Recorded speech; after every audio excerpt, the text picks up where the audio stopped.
ជីទូកតាមស្ទឹងប្រឹងលបមើលស្រីធម្មជាតិស្រងខៀវខ្ចីក្តាំងងារព្រៃស្ដីព្រេងវាលអន់លង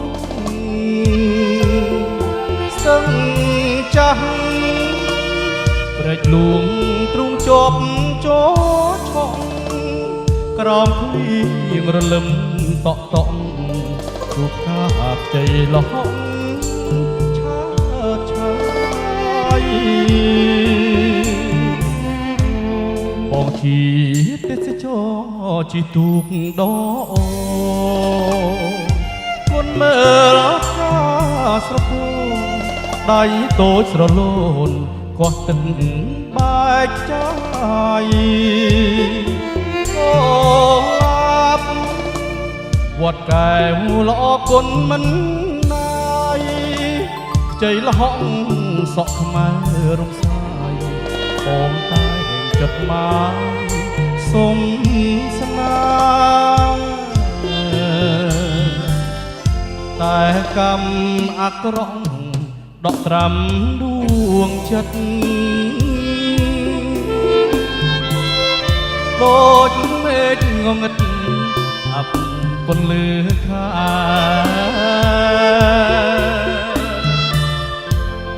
កុលាបឆើតស្រស់មានសំផស្សស្នាចលកំបងវាឲ្យកូននិយាយមិនរួច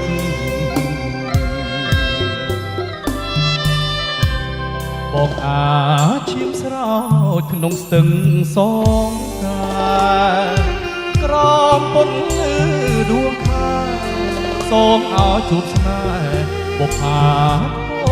លពួតអូឡា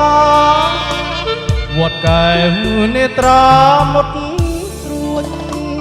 សូមឲ្យបាននិយាយរួចឲ្យដឹងថាបងលួចស្នា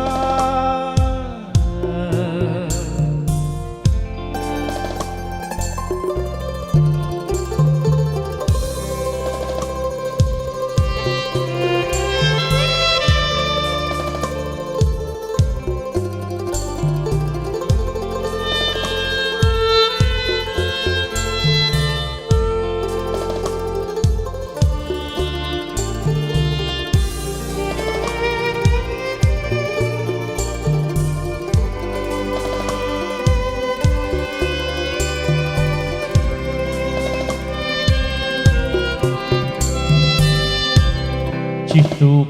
តាមស្ទឹងប្រឹងលបមើលស្រីធម្មជាតិស្រ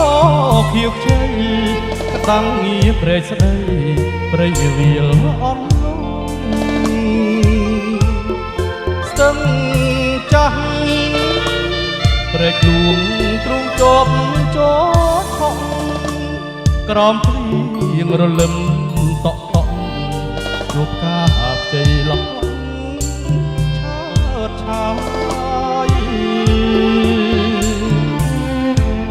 បងជាទេសចរជីទូកដគុណមើលការស្រពោនដៃតូចស្រលូនកោះទឹកបែកចាយអូឡាប់វត្តកែវល្អគុណមិនណាយជ័យលហកសក់ខ្មែររំសាយបងតែចិត្តមកសូមស្នាតែកម្មអាក្រក់ដកត្រាំដួងចិត្តដូចមេឃងងឹតអាប់ពន្លឺខាកុលាបឆើតស្រស់មានសំផស្សស្នាចលកំបងវាឲ្យកូននេះមិនរួចបងអាឈាមស្រោចក្នុង ក្នុងស្ទឹងសងកាក្រមពន្លឺដួងខាសូមឲ្យជួបស្នេហ៍កុលាបពណ៌អូឡាវត្តកែវនេត្រាមុតស្រួចសូមឲ្យបាននិយាយរួចឲ្យដឹងថាបងលួចស្